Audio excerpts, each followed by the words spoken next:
কিছুক্ষণ আমি তার কাছ থেকে কিছু পদক্ষেপের জন্য অপেক্ষা করতে থাকলাম, কিন্তু মনে হলো সে গভীর ঘুমে আছে। তারপর আরও সাহস পেলাম। নিজের উপর একটি চাদর নিয়েছিল। চাদরের নিচে সে গভীর ঘুমে মগ্ন ছিল। আমি 5 মিনিটের জন্য এভাবে চাদরের উপর আমার হাত ঘোরাতে থাকলাম, কিন্তু সে কোনো রেসপন্স করবে না। ঘরটা খুব অন্ধকার। বাইরে থেকে প্রবল বৃষ্টির শব্দ ভেসে আসছে। এবার আমি আরও সাহস পেলাম আর একটু এগিয়ে গেলাম।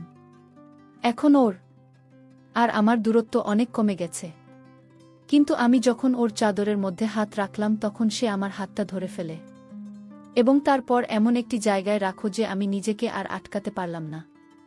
তাহলে আসল ঘটনাটি বলি। ম্যাট্রিকুলেশন পরীক্ষা দেওয়ার পর আমি ফিরছিলাম, এবং এই মুহূর্তে আমি বিশ্রাম এবং ভ্রমণ ছাড়া অন্য কিছু নিয়ে ভাবতে চাই না।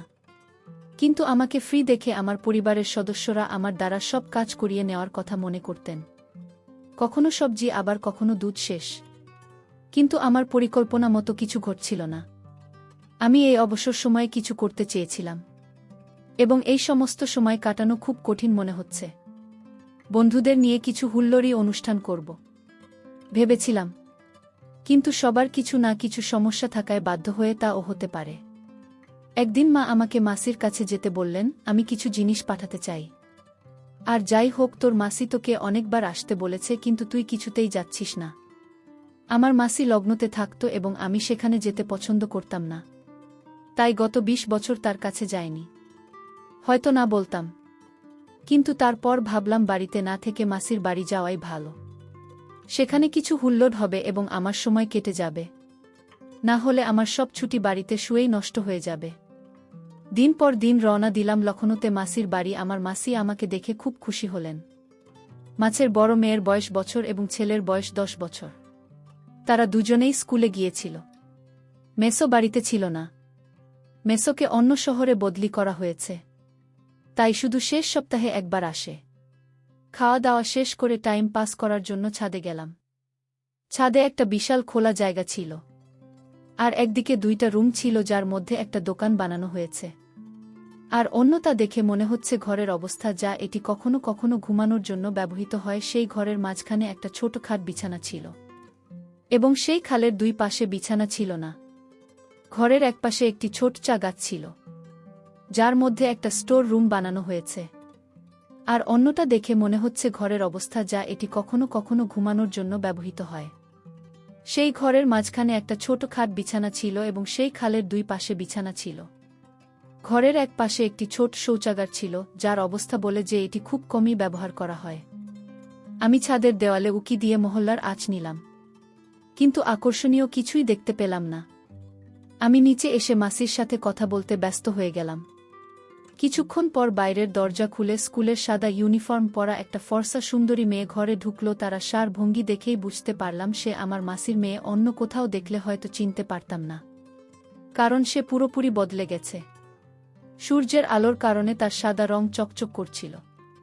শেষে আমাকে নমস্কার জানান যে আমি ভালোভাবে উত্তর দিলেও সে বিশেষ কোনো রেসপন্স না করে রুমের দিকে চলে গেল। জামাকাপড় পাল্টে খাওয়া দাওয়া সেরে খাতা খুলে পড়াশোনায় ব্যস্ত হয়ে পড়ল। আমি তার সাথে পড়াশোনা নিয়ে কথা বলতে লাগলাম। সে শুধু উদাসীনভাবে আমার মন্তব্যের প্রতিক্রিয়া করছিল, তাছাড়া আর কোনো কথাই বলছিল না। আমি জিজ্ঞেস করলে সে জানায় সে 9ম শ্রেণীতে পড়ে এবং আজকাল তার স্কুলে পরীক্ষা চলছে। আমি মাছি আর তার ছেলের সাথে কথা বলতে লাগলাম, কিন্তু আমার মন বারবার তার দিকেই যাচ্ছে। সে যতই আমাকে উপেক্ষা করেছিল ততই আমি তার কাছে যাওয়ার অজুহাত খুঁজছিলাম। আমার মনে তার সম্পর্কে কোনো খারাপ চিন্তা ছিল না, কিন্তু তারপরও আমি তার প্রতি আকৃষ্ট ছিলাম এবং সে আমার সাথে কথা বলতে চাইছে। কিন্তু সে তার পড়াশোনায় মগ্ন ছিল এবং এই ধরনের ভান করছিল যেন আমি সেখানে উপস্থিতির ওই রাতে সবাই ছাদে ঘুমত। মাছি ও আমাকে একপাশে খাটের উপর বিছানা বিছিয়ে দিলেন। সে মাসির কাছে খাটের উপর ঘুমাচ্ছিল। সবাই ঘুমিয়েছিল, কিন্তু আমি তাকে নিয়ে ভাবছিলাম। বাড়ি থেকে এসেছিলাম মাসির বাড়ি মাত্র 2 দিন থাকার ইচ্ছায়, কিন্তু এখন আর যেতে ভাল লাগছে না। সবাই ঘুমোচ্ছিল, আর আমি শুয়েছিলাম। আমি দূর থেকেও ওর দিকে তাকিয়েছিলাম, যাকে রাতের আধারে আমি দেখতে পাচ্ছিলাম। তবু ওর দিকে তাকিয়ে একটা অদ্ভুত স্বস্তি পাচ্ছিলাম। রাতে কখন ঘুমিয়ে পড়েছিলাম জানি না। সকালে যখন আমার মাসি আমাকে জানাল, আমি প্রথমে তাকে খুঁজতে লাগলাম, কিন্তু ততক্ষণে এসে সম্ভবত স্কুলে চলে গেছে। সারাদিন তার ফেরার অপেক্ষায় রইলাম, কিন্তু সে ফিরে এসে একই উদাসীনতা দেখা আর নিজের গতকালের রুটিন চালিয়ে গেল।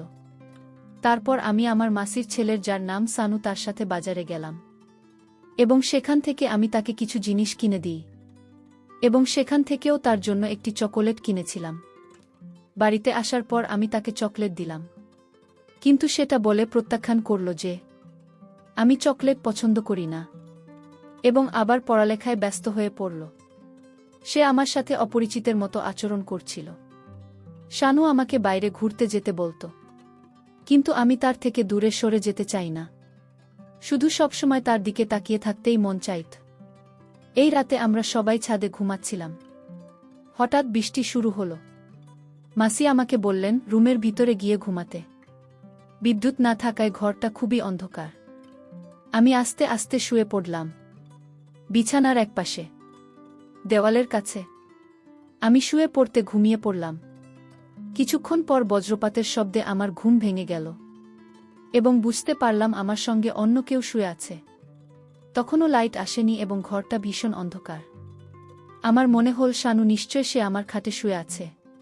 এমন সময় বিদ্যুৎ চমকালো যে ঘরে একটু আলো দিল, আর দেখলাম শানু নয়, তার বোন আমার খাটে শুয়ে আছে। আমার তো শ্বাস বন্ধ হয়ে গেল। আমি তাকে দেখে কিছুটা ভয় পেয়ে গেলাম। আমি ওর দিকে মুখ করে শুয়েছিলাম, যেন আমি কোনো নড়াচড়া করলে আমি মারা যাব। অনেকক্ষণ এই অবস্থায় পড়ে রইলাম। কিছুক্ষণ পর যখন আমি কিছুটা স্বাভাবিক হয়ে উঠলাম, কিন্তু আমি ভয় পাচ্ছিলাম যদি তার চোখ খুলে যায় তবে কিছু সমস্যা হতে পারে। আমি অনুমান করেছিলাম যে রুমে অন্ধকারের কারণে সেখানে শুয়েছিল। যদি সে জানত তবে সেখানে শুয়ে থাকত না। আমার কোনোরকম এই ধরনের কাজ করার আগে এটা বোঝা দরকার ছিল যে সে অজান্তেই এখানে শুয়েছে নাকি ইচ্ছাকৃতভাবে। তাই ঘুমের ঘোরে আধমোড়া ভাঙার অছিলায় আমি আমার হাতটি তার বাহুতে এমনভাবে রাখলাম যাতে তার চোখ খুলে যায়। সে অন্ধকারে গভীরভাবে আমার দিকে তাকাতে লাগল। কে তার সাথে ঘুমাচ্ছে অনুমান করার চেষ্টা করল। আমি এমনভাবে ঘটনাটি করছিলাম যে আমি গভীর ঘুমেছিলাম এবং আমার চারপাশের জগৎ সম্পর্কে আমার কোনো ধারণাই নেই। আমার হালকা নাক ডাকার আওয়াজে সে বুঝতে পারে শানুর বদলে সে আমার খাতে ঘুমাচ্ছে। তখন সে তাড়াতাড়ি চাদরটা তুলে বিছানায় অন্য পাশে গিয়ে শুয়ে পড়ল। আমি একটা গভীর শ্বাস নিয়ে নিজেকে অভিশাপ দিতে লাগলাম যে ওকে জাগানোর কোনো দরকারই ছিল না। এই অবস্থায় অন্তত আমার কাছে শুয়েছিল। এখন জানি না এমন সুযোগ আর পাব কিনা। পরের দিন সে আগের মতোই আচরণ করল।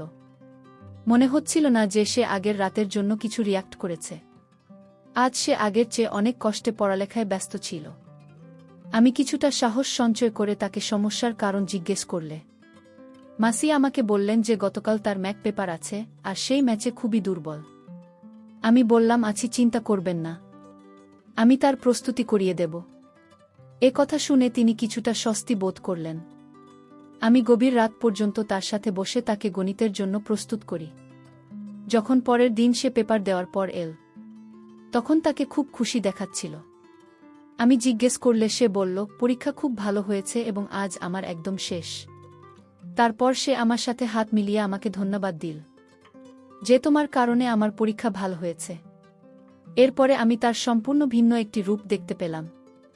সে আমার সাথে অনেক ফ্রি হয়ে গিয়েছিল এবং পরবর্তী 2 দিন আমরা অনেক আড্ডা দিলাম। এই রাতে ঘুমানোর সময় আবার বৃষ্টি হল এবং আজও মাসি আমাকে ভিতরে গিয়ে ঘুমাতে বলল। তাই আমি রুমে এসে বিছানার অপর পাশে শুয়ে পড়লাম, যেখানে শানু ঘুমাচ্ছিল। কিছুক্ষণ পর আমার চোখ খোল। তখন ঘরের সম্পূর্ণ অন্ধকার। এই মুহূর্তে বিদ্যুৎ চমকালো এবং সেই কয়েক সেকেন্ডের আলোতে আমি অনুভব করলাম যে কিছুক্ষণ এভাবে শুয়ে থাকার পর আমি ভাবলাম আজকে আবার ওকে যাই, না হলে আলো জ্বললে বা সকালে উঠে মাসি যদি আমাকে দেখেন, আমি জানি না সে কি মনে করবে।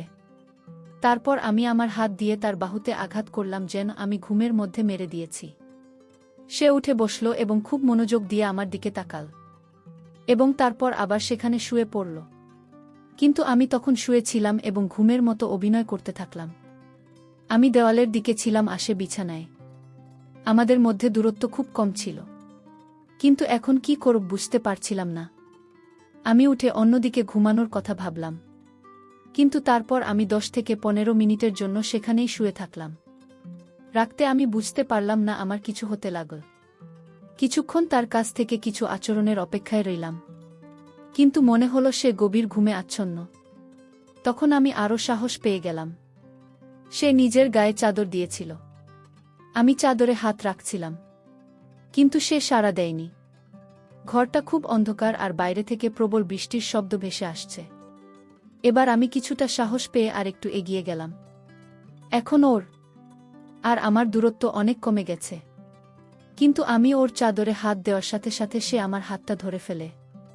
এবার মনে হলো আমার জীবন বেরিয়ে যাবে, কিন্তু কিছু না করে সেখানেই পড়ে রইলাম এবং আমার হৃৎপিণ্ড দ্রুত স্পন্দিত হতে লাগল।